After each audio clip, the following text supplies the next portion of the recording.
Hi everyone, exam medicine channel में आप सभी का स्वागत है।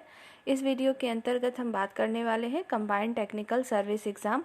जैसा कि आपको पता है, आपकी एग्ज़ाम डेट भी आ चुकी है। 26 मार्च को आपका एग्ज़ाम होने वाला है। उसी के संबंध में आपको वीडियो प्रोवाइड करी जा रही है। वीडियो शुरू करने से पहले मैं आपको कुछ चीज़ें क्लियर कर दूं कि ये वीडियो, चाहे आप किसी भी ट्रेड के लिए फॉर्म फिल किए हों, सभी लोग इस वीडियो को देख सकते हैं। सबके लिए इससे जो है यूज़फुल ही होगी, क्योंकि आपके जीके यानी है, हिंदी है, रीजनिंग है और आपके ट्रेड के प्रश्न हैं। आप सभी लोग अपने अपने ट्रेड के क्वेश्चन को खुद से भी पढ़ते रहिए। बाकी चीज़ें मैं आपको करा रही हूँ और चीज़ें आप अपने स्तर से भी सब कुछ पढ़ेंगे। दूसरी बात यह है कि सबसे ज़्यादा कैंडिडेट जो हैं जूनियर लैब जो है असिस्टेंट के ही हैं, जिसमें टोटल आपके 99 पद थे।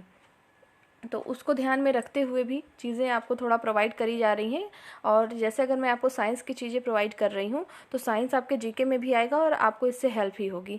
अगर जो लोग उसमें शामिल है वो कर सकते हैं। और जो हवलदार पोस्ट के लिए हैं कैंडिडेट, उसमें भी सीटें ठीक ठाक ही थी, मतलब 24 या कुछ ऐसे ही हैं। तो उन लोगों के लिए भी देखेंगे आप तो पॉलिटी का सेक्शन ज़्यादा दिया है उनके ट्रेड में भी, तो आप लोग उससे पढ़िए। तो आपको जो भी वीडियो प्रोवाइड करी जाएगी उसके लिए होगी। और जो लोग अलग अलग ट्रेड के हैं, जैसे फार्मासिस्ट के हैं और अदर एक्सरे टेक्नीशियन, इस तरह के जो भी कैंडिडेट होंगे, वो अपने सेक्शन की चीज़ों को स्वयं पढ़ने की कोशिश करें। ना हो तो गूगल पे सर्च कर लें, क्योंकि पर्टिकुलर इसकी बुक आपको मार्केट में अवेलेबल नहीं होगी। क्योंकि इसकी वीडियो के लिए आप अलग अलग सर्च भी करेंगे तो ना मिलेगा, इसलिए मैं आपको पहले ही सजेस्ट कर रही हूँ कि आप लोग अपने स्तर से पढ़ाई को करिए। बुक के लिए परेशान ना होइएगा, बुक नहीं मिलेगी आपको। और सारी चीज़ों के साथ आपको करंट अफेयर भी पढ़ना है। आपको करंट अफेयर की वीडियो प्रोवाइड करी जाती है, आप उसको भी देख सकते हैं। आइए हम लोग अब वीडियो को स्टार्ट करते हैं और रिवीजन करते हैं। देखिए, पहला है आपका दिया हुआ कि समुद्र की गहराई का पता लगाने के लिए किस यंत्र का प्रयोग करते हैं। तो फैदोमीटर, जो फैदोमीटर होता है, इसका यूज़ क्या है, तो समुद्र की गहराई मापने के लिए करते हैं। अगला देखते हैं। अगला है अशुद्धि मिलाने से द्रव का क्वथनांक क्या होगा। तो अशुद्धि मिलाने से द्रव का क्वथनांक बढ़ जाता है।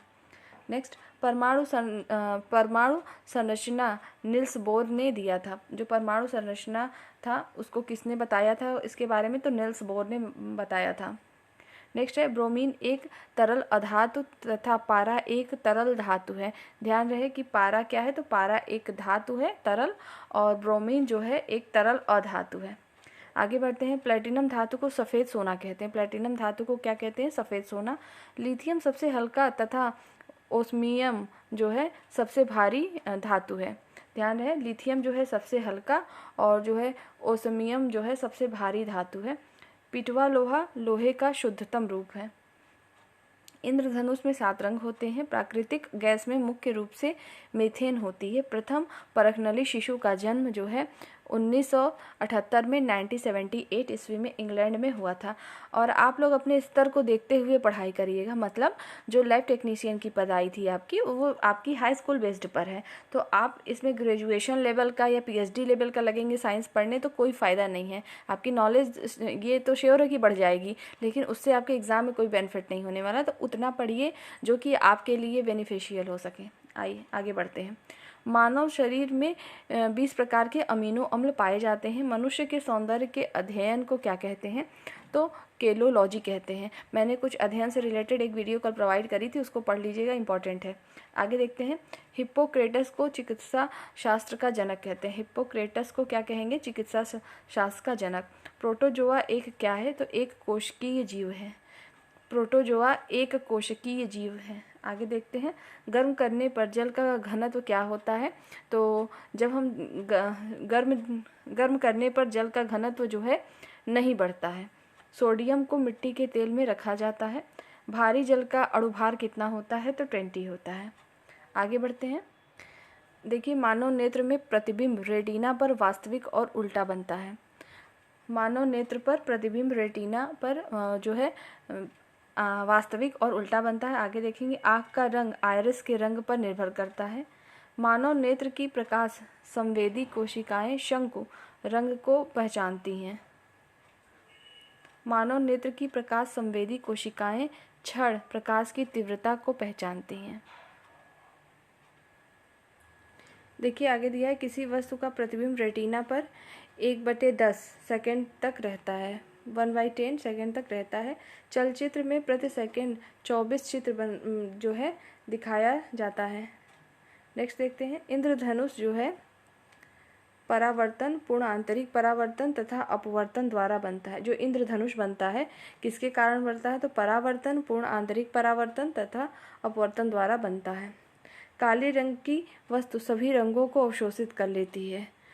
आगे देखते हैं, नाइक्रोम निकेल और क्रोमियम का मिश्र धातु है। जो नाइक्रोम है वह निकेल और क्रोमियम का मिश्र धातु है। ऐसे भी पूछा जा सकता है नाइक्रोम किससे बनता है? तो निकेल और क्रोमियम से। आगे देखेंगे, प्राकृतिक चुंबक लोहे का ऑक्साइड Fe3O4 होता है। मतलब प्राकृतिक चुंबक जो है लोहे का ऑक्साइड Fe3O4 होता है। फार्मूला भी ध्यान रखेंगे। आगे देखेंगे, नेक्स्ट है आपका हाइड्रोलिक ब्रेक पास्कल के नियम पर आधारित है।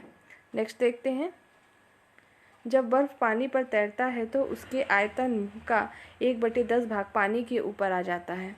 आर्किमिडीज का सिद्धांत पढ़े होंगे, उसके तहत है। आगे देखते हैं, लोहा पारे पर क्या होता है? तैरता है।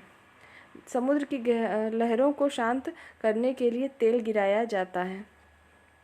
समुद्र की लहरों को शांत करने के लिए तेल गिराया जाता है। आगे देखते हैं, बर्तनों में कलई करने हेतु अमोनियम क्लोराइड का प्रयोग किया जाता है। आगे देखिए, ठोस पदार्थों की विलीयता ताप बढ़ाने पर बढ़ती है। नेक्स्ट देखते हैं, सामान्य ताप एवं दाब पर किसी गैस के 1 ग्राम अणु का आयतन 22.4 लीटर होता है। सामान्य ताप और दाब पर किसी गैस के 1 ग्राम अणु का आयतन जो है 22.4 लीटर होता है। आगे देखते हैं, फलों के रसों को सुरक्षित रखने के लिए फॉर्मिक अम्ल का प्रयोग किया जाता है। आगे देखते हैं, मैग्नेटाइट लोहे का अयस्क है। लोहे का अयस्क क्या है? तो मैग्नेटाइट है। आगे देखते हैं, मैंने अयस्क से संबंधित भी वीडियो आपको प्रोवाइड करी थी। आगे देखिए, वेल्डिंग करने में ऑक्सीजन एवं एसिटिलीन गैस का मिश्रण जो होता है प्रयोग किया जाता है। वेल्डिंग करने के लिए ऑक्सीजन एवं एसिटिलीन गैस का मिश्रण। प्रयोगशाला में यूरिया का निर्माण जो है वोल्हर ने किया था।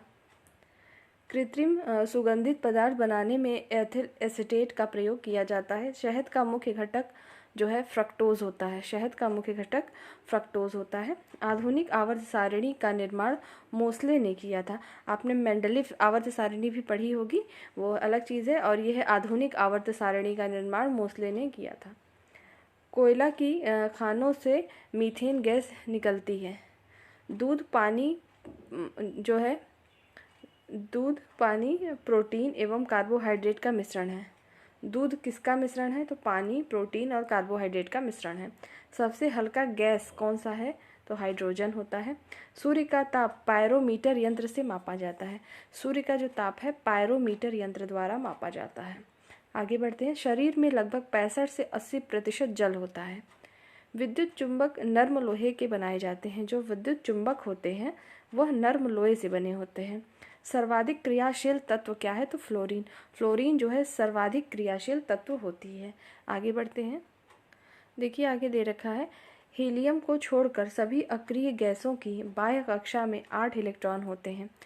आपने इलेक्ट्रॉनिक विन्यास पढ़ा होगा, आपके 11वीं के सिलेबस में और 9th में भी आपको देखने को मिलता है। वहाँ पर आपने पढ़ी होंगी चीज़ें, तो उसी से लिया गया है। SPDF आप लोग पढ़ते होंगे कि इलेक्ट्रॉन जो कक्षाओं में घूमते रहते हैं, इस तरह की भी संरचना उसी से है। आगे देखते हैं, हड्डियों में लगभग 8% क्या होता है? फास्फोरस होता है। ओजोन गैस से सड़ी हुई मछली की तरह गंध आता है। अर्धसूत्री विभाजन में गुणसूत्रों की संख्या आधी हो जाती है। आसंजक बल के कारण ब्लैक बोर्ड पर चौक से अक्षर लिखने पर उभर आता है। जब हम ब्लैक बोर्ड पर कोई अक्षर लिखते हैं तो क्यों उभरता है? आसंजक बल के कारण। ससंजक बल और आसंजक बल आपने पढ़े होंगे, उसी के है।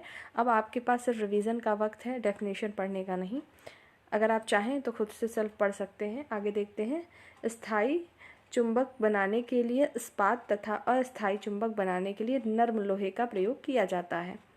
नेक्स्ट है, चुंबक के ठीक मध्य में चुंबकत्व नहीं होता है। चुंबक के ठीक मध्य में चुंबकत्व नहीं होता है। नेक्स्ट देखते हैं, विकिरण के कारण बादलों वाली रात स्वच्छ आकाश वाली रात की अपेक्षा जो है गर्म होती है। ये अक्सर प्रश्न पूछ लिया जाता है कि क्या कारण होता है कि ऐसी रात जब बादल एकदम स्वच्छ होता है उसकी अपेक्षा जो है जब आकाश में बादल घिरे होते हैं तो गर्म होता है मौसम वातावरण, तो विकिरण के कारण ऐसा होता है। आगे देखेंगे, ठोस एवं पारे में ऊष्मा का संचरण चालन विधि द्वारा होता है। अशुद्धि मिलाने पर द्रव का क्वथनांक बढ़ता है। अशुद्धि मिलाने पे देखिए द्रव का क्वथनांक बढ़ता है, जबकि अभी आपने पढ़ा था जब जल का क्वथनांक है क्या होगा तो नहीं बढ़ेगा। आगे देखेंगे, सॉरी घनत्व नहीं बढ़ता है, क्वथनांक नहीं घनत्व। केशिकत्व के कारण जो है ब्लॉटिंग पेपर द्वारा स्याही सूख जाती है। पीतल के बर्तनों पर निकल की पॉलिश करी जाती है। जो पीतल के बर्तन होते हैं उसमें निकल की पॉलिश की जाती है। स्वप्नों के अध्ययन को क्या कहते हैं? तो स्वप्न के अध्ययन को कहते हैं ऑनिरोलॉजी। आगे बढ़ते हैं, आगे देखिए दिया हुआ है, किसी शुद्ध धातु का प्रतिरोध ताप बढ़ने पर बढ़ता है। आगे देखिए, हाइड्रोजन सबसे कम परमाणु भार वाला तत्व। हाइड्रोजन जो है सबसे कम परमाणु भार वाला तत्व है। गुर्दे का भार लगभग कितना होता है? 150 ग्राम होता है। साबुन के निर्माण में स्टीरीकरण की प्रक्रिया प्रयुक्त की जाती है। साबुन का जो निर्माण होता है उसमें स्टीरीकरण की प्रक्रिया प्रयुक्त करी जाती है। बर्नौली प्रमेय के अनुसार गहरा जल शांत बहता है। बर्नौली प्रमेय के अनुसार ये बताया गया है कि जो गहरा जल है वह शांत बहता है। भारी जल का उपयोग न्यूट्रॉन मंदक एवं ट्रेसर के रूप में किया जाता है। कच्चे फलों को पकाने के लिए किसका प्रयोग करते हैं? तो कच्चे फलों को पकाने के लिए एथिलीन तथा एसिटिलीन गैस का प्रयोग किया जाता है। नेक्स्ट है अर्जेंटाइट चांदी का अयस्क है। चांदी का अयस्क क्या है? तो अर्जेंटाइट है। नेक्स्ट देखते हैं, कोल गैस मुख्यतः हाइड्रोजन एवं मीथेन का मिश्रण होती है। जो कोल गैस है यह किसका मिश्रण है? तो हाइड्रोजन एवं मीथेन गैस का मिश्रण है। आगे देखते हैं, न्यूट्रॉन एक आवेशहीन कण है। न्यूट्रॉन क्या है? एक आवेशहीन कण होता है। आगे हम बढ़ते हैं, प्रयोगशाला में बनाया गया पहला कार्बनिक पदार्थ क्या था? तो यूरिया था। याद रखेंगे, यूरिया जो है पहला है जो कि प्रयोगशाला में बनाया जाने वाला कार्बनिक पदार्थ था। रक्त के प्रवाह को रोकने के लिए जो है फेरिक क्लोराइड का प्रयोग किया जाता है। गैसोलीन कच्चे तेल का अवयव होता है। कच्चे तेल का अवयव क्या होता है? तो गैसोलीन। पारा अमलगम का आवश्यक तत्व होता है। मानव हृदय में 4 कोष्ठ होते हैं, 4 कोष्ठीय पाए जाते हैं। खाद्य पदार्थों के संरक्षण के लिए बेंजोइक अम्ल का प्रयोग किया जाता है। जो खाद्य पदार्थ होते हैं उसको सुरक्षा देने के लिए बेंजोइक अम्ल का प्रयोग किया जाता है ताकि वो कई दिनों तक चल सके। ठीक है, उम्मीद है आपको इस सीरीज़ की सारी चीज़ें समझ में आई होंगी। इसी प्रकार से आपको और भी सीरीज़ प्रोवाइड करी जाएगी। आप सभी लोग अपने स्तर से पढ़ाई करते रहिए, सिर्फ इस पे नहीं डिपेंड होना है। बाकी चीज़ें आप लोग बेहतर से समझते हैं और आप लोगों की और भी एग्ज़ाम के लिए जो तैयारी होगी, ऐसा नहीं है इसमें कुछ एक्स्ट्रा है। बाकी चीज़ें आप पढ़ते ही आते हैं, वही सारी चीज़ें हैं। कुछ चीज़ें चेंज है जो है ट्रेड, बाकी चीज़ें अदर कंपटीशन वाली ही हैं। आप लोग बस प्रैक्टिस करिए, रिवीजन करिए। नेक्स्ट वीडियो में हम फिर मिलेंगे, तब तक के लिए टेक केयर, जय हिंद।